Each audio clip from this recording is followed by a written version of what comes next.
I had so many notes that it was very difficult to just sort of transition it into um, a book, because I didn't write it out of imagination. I just had to write exactly whatever happened, and that's very clear in your memory. Your feelings are very clear in your memory. So, because you're not doing a fantasy writing, which is more difficult, I think, writing a real life book is quite easy, I think. That's great. And you know, you were supposed to be an automobile engineer, Yeah. and you turned into an entrepreneur who started up. It started with a lot of compassion, whether it's the compassion for the animals or whether it's the compassion for the elderly. Um do, do you miss the old life? I do not know. It was an Building important some phase. fun cars probably for us. No, it was an important phase of life, and I think it was necessary in me becoming the person I am today, of course. But it was not something I would end up doing. But those things you never realize until you actually end up doing them. Yeah. And anyways, talking about your friendship, you know, you guys have that, you share that bond of compassion. That's how you guys came together. Right. Has your life changed? Like, do you miss anything that you can't do, or is it has it changed? I mean, we can see it change for good, but Right. anything that It's not. extra attention or something like that? Yeah, I mean, there is attention.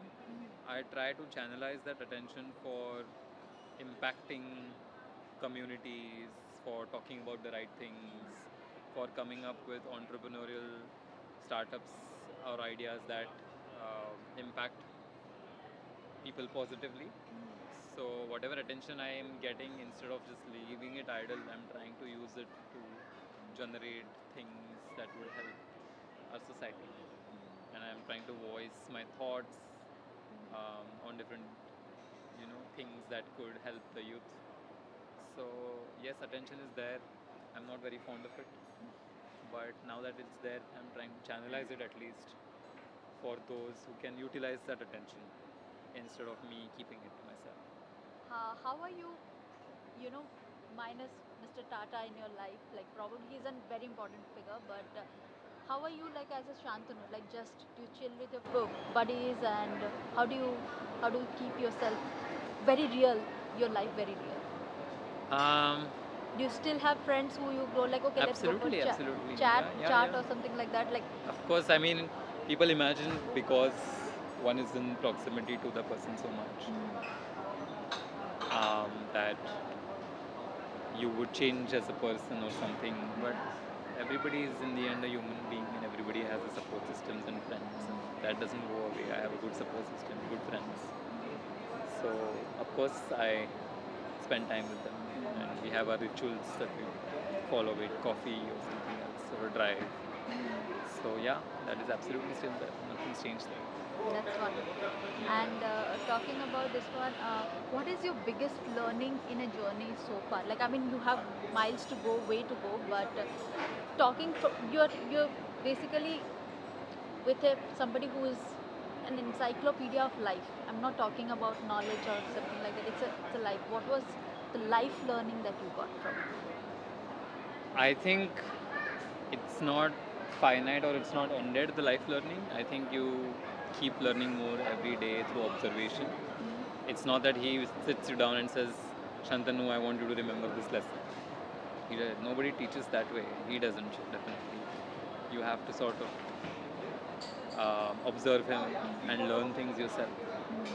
So, just being open to hearing what people have to say, irrespective of whether they're important or not, these kind of things, or being kind to people, irrespective of whether they can help you or not.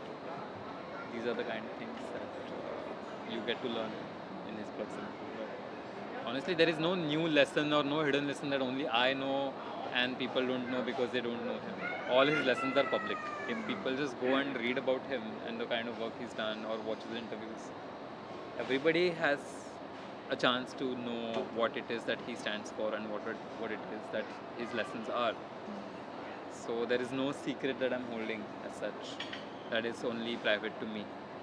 Okay. And being the, you know, as a younger generation, they, to be fair to them, they sometimes are they get a flag of like, oh, you got things easy sort of thing. But what I feel great about it is like they're very fresh with their ideas.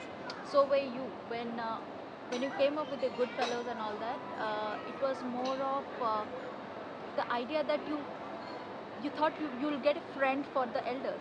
Right. That was the whole idea. It's not caretaker. It's not anything. It's the friends for the elders. Like a simple idea. Uh, do you think younger people are kind of able to think that way, twist it differently, and look at the world in a different perspective these days? Met a lot of youth. Right.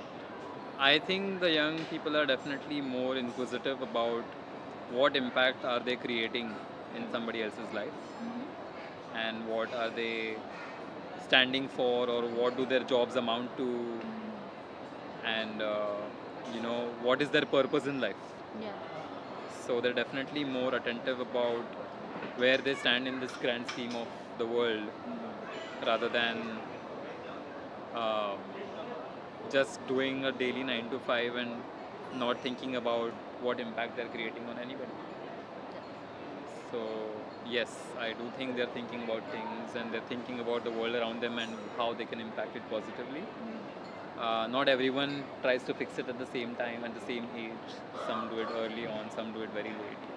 But yes, that thought process is definitely.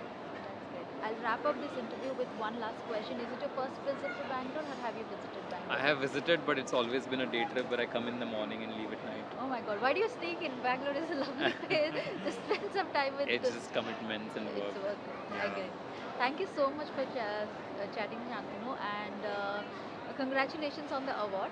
That's lovely, and it's a very nice cause, and it is a fresh breath of fresh air. That when we speak about startups, what you do basically. You want to know what I do in startups? No, no, no. I'm just telling Oh, that what you you do. didn't. It's like a. Right. I totally understand. It's been a day for you. Yeah, yeah. And something before I let you go, can we